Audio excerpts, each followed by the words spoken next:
നമുക്കിപ്പം നിർമ്മൽ എബ്രഹാം കൂടി ചേരുന്നുണ്ട്, വിദേശകാര്യ വിദഗ്ധരാണ്. നിർമ്മൽ എബ്രഹാം, ഈ ഘട്ടത്തിൽ നമ്മൾ ഈ എസ്കലേറ്ററി ലാഡർ ഉണ്ടല്ലോ, ആ എസ്കലേറ്ററി ലാഡറിൻ്റെ ഏകദേശം മധ്യത്തിലെത്തി നിൽക്കുന്നു എന്നാണ് മനസ്സിലാക്കുന്നത്. രണ്ട് ന്യൂക്ലിയർ രാഷ്ട്രങ്ങൾ തമ്മിൽ ഒരു മിലിറ്ററി കൺഫ്രണ്ടേഷൻ, ഒരു സൈനിക ഏറ്റുമുട്ടലിന് തയ്യാറെടുക്കുമ്പോഴാണ് നമ്മൾ ഈ എസ്കലേറ്ററി ലാഡറിനെ കുറിച്ച് ചിന്തിക്കുക. ഇപ്പോൾ നമ്മൾ ഏകദേശം മധ്യഘട്ടം പിന്നിട്ടിരിക്കുന്നു. കാരണം പാകിസ്ഥാൻ മിലിറ്ററി നേരിട്ട് എൻഗേജ് ചെയ്യുകയാണ് ഇന്ത്യയുടെ മിലിറ്ററി പോസ്റ്റുകൾക്കും മിലിറ്ററി കേന്ദ്രങ്ങൾക്കും നേരെ. 15 കേന്ദ്രങ്ങളെയാണ് അവർ ലക്ഷ്യമിട്ടത്. അതേസമയം ഇന്ത്യയുടെ മിലിറ്ററി സംവിധാനം തന്നെ പാകിസ്ഥാൻ മിലിറ്ററി സിസ്റ്റത്തെ എൻഗേജ് ചെയ്ത് ന്യൂട്രലൈസ് ചെയ്യുന്ന അവസ്ഥയാണ്. അപ്പോൾ ഒരു എസ്കലേഷൻ യഥാർത്ഥത്തിൽ സംഭവിച്ചിട്ടുണ്ട്. റാവൽപിണ്ടിയിൽ ഉള്ള ആക്രമണം നമ്മൾ കണ്ടു, ലാഹോറിലെ പാകിസ്ഥാൻ്റെ എയർ ഡിഫൻസ് സിസ്റ്റത്തെ നമ്മൾ തകർക്കുന്നത് കണ്ടു. അപ്പോൾ ഇതെങ്ങോട്ടാണ് പോകുന്നത്? നമ്മളൊരു യുദ്ധം തുടങ്ങിക്കഴിഞ്ഞോ യഥാർത്ഥത്തിൽ? നിർമ്മൽ എബ്രഹാം.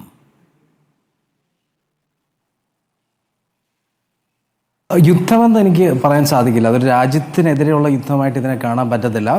അതിന് പകരം ഇത് ശരിക്കും പറഞ്ഞു കഴിഞ്ഞാൽ ഒരു ടെററിസ്റ്റ് സംഘടനകൾക്കെതിരെയുള്ള ഒരു യുദ്ധമായിട്ട് വേണമെങ്കിൽ കാണാം. കാരണം ഇപ്പോൾ ഇന്ത്യ കൃത്യമായിട്ട് അറ്റാക്ക് ചെയ്തിരിക്കുന്നത് ടെറർ ക്യാമ്പുകളെയാണ്. അതിലൊരു സിവിലിയന് പോലും ഇഷ്യൂസ് വന്നിട്ടില്ല.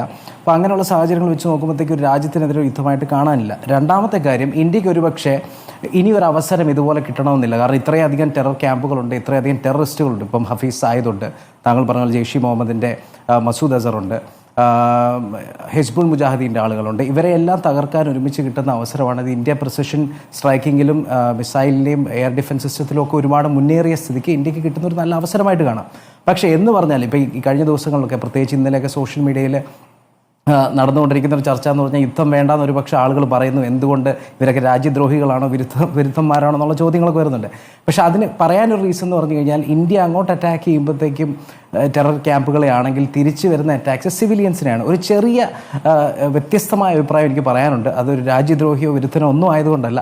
നമ്മൾ കശ്മീർ മേഖലയിൽ ഒരു പക്ഷേ കുറച്ചുകൂടെ ഇമ്പ്രൂവ്മെൻറ്റ് വരേണ്ട ഒരേ ഒരു കാര്യം ഞാൻ കാണുന്നത്, ഇത്രയും വൾണറബിൾ ആയിട്ടുള്ള റീജിയനാണ്. കഴിഞ്ഞ 25 വർഷമായിട്ട് തന്നെ നമുക്ക് അറിയാം എത്ര കാര്യങ്ങൾ അവിടെ നടക്കുന്നു. കാർഗിൽ വാറിന് ശേഷം പോലും അവിടെ ഇസ്രായേൽ മോഡലിൽ നമുക്കൊരു പബ്ലിക് ബങ്കർ സിസ്റ്റമോ അല്ലെങ്കിൽ കമ്മ്യൂണിറ്റി ബങ്കർ സിസ്റ്റമോ ഇന്നുവരെ ആയിട്ടില്ല. ഇസ്രായേലിന് റെഡ് അലേർട്ട് പോലുള്ള ആപ്പുകളുണ്ട്, അതായിട്ടില്ല. അലേർട്ട് സിസ്റ്റം ആയിട്ടില്ല. ശരിയാണ്, പൂഞ്ചിലും രജൌരിയിലും ഒക്കെ ചെറിയ രീതിയിൽ ഡെവലപ്പ് ചെയ്ത് വരുന്നത്. പക്ഷേ ഇന്ത്യ ഇത്രയും ഡെവലപ്പ് ചെയ്ത സ്ഥിതിക്ക് ഇന്ന് ലോകത്തിലെ 5ാമത്തെ വലിയ എക്കോണമിയാണ്.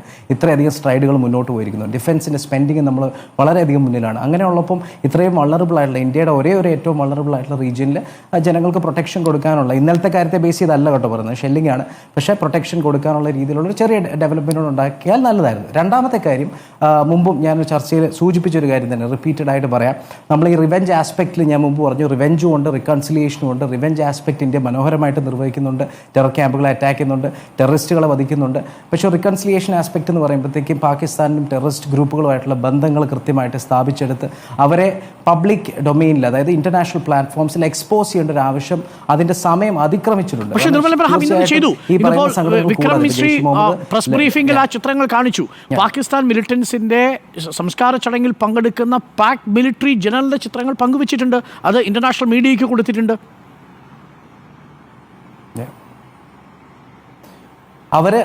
കൃത്യമായിട്ട് അത് തന്നെയാണ്. ഇപ്പോൾ അവിടുത്തെ ഒരു വ്യക്തിയെ സംബന്ധിച്ചിടത്തോളം സാഹചര്യ തെളിവുകളാണ് അതൊക്കെ ഏറെക്കുറെ പേരാണെന്നുണ്ടെങ്കിൽ. പക്ഷേ നമ്മളവിടെ വാദിക്കുന്ന കാര്യങ്ങളെന്ന് പറഞ്ഞു കഴിഞ്ഞാൽ, ഇപ്പം ഉദാഹരണം പറഞ്ഞു കഴിഞ്ഞാൽ ഫണ്ടിങ് ഉണ്ട്, ടെറർ ഫണ്ടിങ് മദ്രസകൾ വഴി നടക്കുന്നു, അല്ലെങ്കിൽ നമ്മൾ ഇൻ്റലിജൻസ് സപ്പോർട്ട് ISI കൊടുക്കുന്നു. അതിലൊക്കെ അജ്മൽ കസബൊക്കെ മൊഴി തന്നാണ്, അജ്മൽ കസബും ഡേവിഡ് ഹെഡ്ലിയൊക്കെ മൊഴി തന്നാണ്. പക്ഷേ ഞാൻ പറഞ്ഞു വരുന്ന ഈ പുതിയ സാഹചര്യത്തിലാണ് TRFും പീപ്പിൾസ് ആൻറ്റി ഫാഷിസ്റ്റ് ഫ്രണ്ടുമാണ് ഏറെക്കുറെ ലഷ്കർ ഇ തായ്ബയും ജയ്ഷ് ഇ മുഹമ്മദിനെ റിപ്ലേസ് ചെയ്ത് വെച്ച ചെറിയ സംഘടനകൾ. അവരാണ് ഈ അറ്റാക്ക് നടത്തിയിരിക്കുന്നത്. അപ്പോൾ അവരുടെ കേസിൽ പോലും ഇന്ത്യ കൃത്യമായിട്ട്, കാരണം അവർക്ക് ട്രെയിനിങ് കിട്ടിയതായിട്ടുള്ള ഫുട്ടേജുകൾ വരെ പുറത്തു വന്നിട്ടുണ്ട്. അപ്പോൾ ഇന്ത്യ തെളിയിക്കേണ്ടതെന്ന് വെച്ച് കഴിഞ്ഞാൽ ഇവരെ ആദ്യം ടെററിസ്റ്റുകളെ കണ്ടെത്തുക. ഇതൊന്നും ഞാൻ പറയുന്നത് റെസ്പോൺസ് ശരിയായില്ല, ഇന്ത്യ ചെയ്തത് പോരാന്നുള്ളൂ അല്ല. ഇന്ത്യ ചെയ്തത് കറക്റ്റാണ്. മറ്റേ ഏത് രാജ്യത്തെക്കാളും പ്രിസൈസ് ആയിട്ടുള്ള അറ്റാക്കാണ് ചെയ്തത്. കൃത്യമായ റെസ്പോൺസ് കൊടുക്കുന്നുണ്ട്, സിവിലിയൻസിനെ ബഹുമാനിക്കുന്നുണ്ട്, പാകിസ്ഥാൻ എന്ന രാജ്യത്തെ അവിടുത്തെ ജനങ്ങളെ വരെ ബഹുമാനിക്കുന്നുണ്ട്, കൃത്യമായിട്ടുള്ള അറ്റാക്ക് ചെയ്തത്. പക്ഷേ ഈ പറയുന്ന കാര്യങ്ങൾ കൃത്യമായിട്ട് ചെയ്യേണ്ടി വരും. അതായത് ഇപ്പോൾ ഈ ടെററിസ്റ്റുകളെ ആദ്യം കണ്ടെത്തുക, ഇൻട്രഗേഷൻ നടത്തിയതിനു ശേഷം കൃത്യമായിട്ട് അവരുടെ വെപ്പൺസ് കണ്ടെത്തി അതിന് പാകിസ്ഥാനി ബാക്കപ്പ് ഉണ്ടോ, അല്ലെങ്കിൽ അവരുടെ മിലിറ്ററി എന്നുള്ള സ്റ്റോക്ക് ആണോ എന്ന് കണ്ടെത്തുക. ഫോൺ കോൾസ് ഉണ്ടെങ്കിൽ ഇന്റർസെപ്റ്റ് ചെയ്ത ഫോൺ കോൾസ് ഉണ്ട്, അതിൻ്റെ റെക്കോർഡ്സ് എടുക്കുക. ചാറ്റുകളുണ്ട്, റെക്കോർഡ് എടുക്കുക. ഫിനാൻഷ്യൽ ട്രാൻസാക്ഷൻ നടന്നിട്ടുണ്ടെന്നുണ്ടെങ്കിൽ അതിൻ്റെ റെക്കോർഡ് എടുക്കുക. എന്നിട്ട് 2 ഓർഗനൈസേഷൻ, യുണൈറ്റഡ് നേഷൻസ് പോലെ തന്നെ ഓർഗനൈസേഷൻ ഓഫ് ഇസ്ലാമിക് കോപ്പറേഷൻ എന്ന് പറഞ്ഞ OIC എന്ന് പറഞ്ഞ ഓർഗനൈസേഷന് മുന്നിൽ കൊണ്ട് ഇത് അവതരിപ്പിക്കണം. കാരണം കഴിഞ്ഞ കുറേ വർഷങ്ങളായിട്ട് OIC പ്രേക്ഷകർക്ക് അറിയാൻ വേണ്ടി പറയുകയാണെങ്കിൽ Muslim version of United United Nations എന്ന് വേണം പറയാം. 57 രാജ്യങ്ങളുള്ള ഒരു മുസ്ലിം യുണൈറ്റഡ് നേഷൻസ് എന്ന് പറയാം. ഈ അറബ് രാജ്യങ്ങളുടെ ഒക്കെ മുന്നിൽ കൊണ്ട് ഇന്ത്യ തെളിവ് സഹിതം പാകിസ്ഥാന്റെ ടെറർ ബന്ധം എസ്റ്റാബ്ലിഷ് കൂടെ ചെയ്തു കഴിഞ്ഞു കഴിഞ്ഞാൽ പാകിസ്ഥാൻ മുന്നോട്ട് വെക്കുന്ന ഒരു നറേറ്റീവും ആരും വിശ്വസിക്കില്ല. കാരണം ഇപ്പം ഗാർഡിയൻ ഉൾപ്പെടെയുള്ള ന്യൂസ് പേപ്പേഴ്സ്, ചുരുക്കി പറഞ്ഞ് നിർത്താൻ, ഗാർഡിയൻ ഉൾപ്പെടെയുള്ള ന്യൂസ് പേപ്പേഴ്സ് മുന്നോട്ട് വെച്ചിരിക്കുന്നത് 31 സിവിലിയൻസ് അവിടെ മരിച്ചിരിക്കുന്നു. ഇന്ത്യൻ വാർത്തകളെക്കാളും പാകിസ്ഥാൻ മുന്നോട്ട് വെക്കുന്ന ആശയങ്ങളാണ് ഗാർഡിയനൊക്കെ പ്രൊമോട്ട് ചെയ്യുന്നത്. 31 ആളുകൾ അവിടെ മരിച്ചിരിക്കുന്നു, പാകിസ്ഥാനിലെ സിവിലിയൻസ്, പാകിസ്ഥാൻ്റെ ക്ലെയിം മാത്രമാണ്. അത്തരത്തിലുള്ള നറേറ്റീവ്സ് വിശ്വസിക്കാതിരിക്കണം എന്നുണ്ടെങ്കിൽ ഇന്ത്യ ടെറർ ബന്ധം കൃത്യമായിട്ട് എസ്റ്റാബ്ലിഷ് ചെയ്യേണ്ടതൊരു ആവശ്യമാണ്. പക്ഷേ ഇപ്പോൾ ചെയ്തിരിക്കുന്ന വ്യക്തമായിട്ടുള്ളൊരു മറുപടിയാണെന്നുള്ളത് സമ്മതിക്കാതെ തീർച്ചയായിട്ടും. Okay Nirmal, that's good opinion.